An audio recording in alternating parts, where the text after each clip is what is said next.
We are witnessing something truly unique take place in the world of crypto for the first time ever. What the heck is going on? Big banks and other financial firms are making all sorts of comments about cryptocurrencies. Goldman Sachs is the one we're going to talk about in more detail today. A national Bitcoin reserve and a national cryptocurrency reserve will definitely bring trillions of dollars worth of trades into the crypto markets.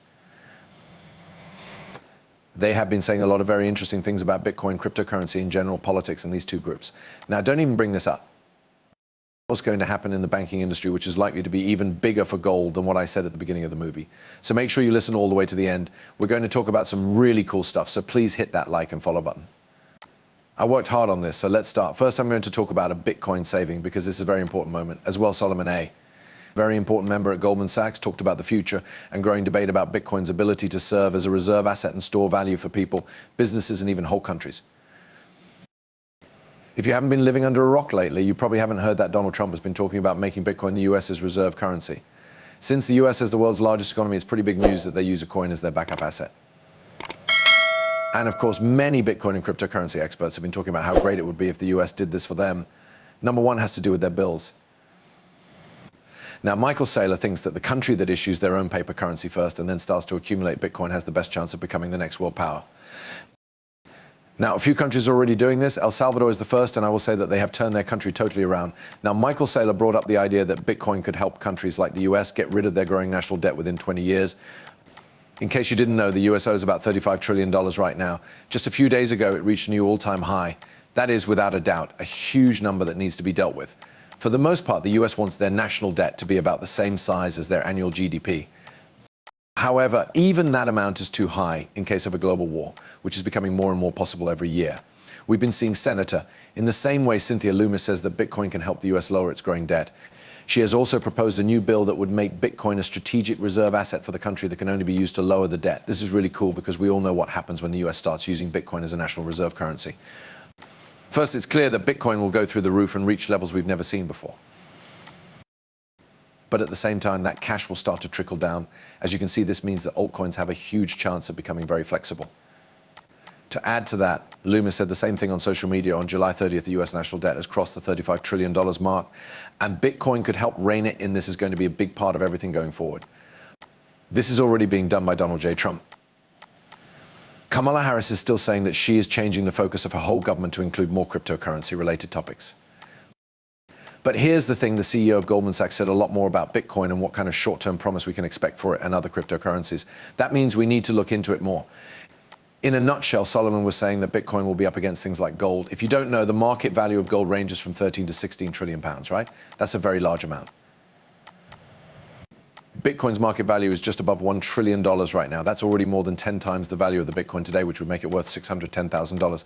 Are you sure this is the CEO of Goldman Sachs? It's not good for this guy to say things like this, but I have a question for you all.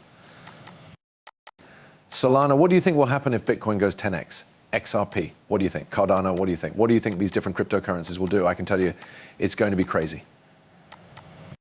I'm going to give you guys an amazing deal from Margex, because right now is one of the best times to buy cryptocurrency.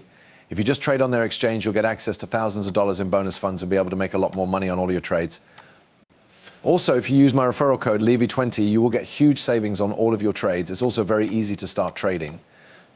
For example, to buy XRP, all you have to do is go to the trade area. Once you have an account, you can choose how much power you want to use. You type in the amount you want to trade. After that, you just press buy market. And there you have it. It's that easy. I mean, if we look at what happened the last time Bitcoin did a 10x, we had the likes of Cardano doing a 100x. That's what happened during the last bull run. 2021 may sound like a year you've heard before. Some really crazy numbers were seen for Bitcoin. It wasn't even close to a 10x. Of course, we saw Solana do a 200x during that run. XRP hit crazy highs of more than $1 per coin. But of course, there will be a lot more that will let cryptocurrencies like XRP and Cardano have a lot more liquidity than they did before. Of course, ETFs are number one. Number two is clear rules, and number three is acceptance by institutions. All of these things were not possible 4 years ago, but are now. And there will be a big change in how liquid things are. There could be trillions of dollars going into altcoins instead of a few $100 billion. This is especially true of $10 trillion going to Bitcoin, which is something the CEO of Goldman Sachs says is possible. But wait, this won't happen right away. Over the next few months, the markets will be much less stable. Also, I want to say something that I think a lot of people don't get. These companies are going to be manipulating the market a lot. It's true that Goldman Sachs wants to buy a lot of Bitcoin. They will do everything they can to make that happen, to shake things up in the market and get rid of as many of you as possible before they do that. It's too bad that things have to be that way. As a result, it's up to the public to make these banks aware that we will either stop doing business with them or give us these assets as part of their services, such as HBARs and XRPs. Because if we make this very clear, they should offer it as part of their control, right? Along with this, some banks around the world are already beginning to do it. These days, banks are starting to let you buy cryptocurrency right on their site. Why doesn't your bank let you do this right now? They do this because they want to keep control of your belongings. If you guys have been watching my movies lately, you'll see that my bank threatened to cut off my account because I wouldn't give them all the information about the cryptocurrency deals I was making, which had nothing to do with their bank. Yes? So we need to be clear about where we stand. We had to work together. We need to work together to get the world we want.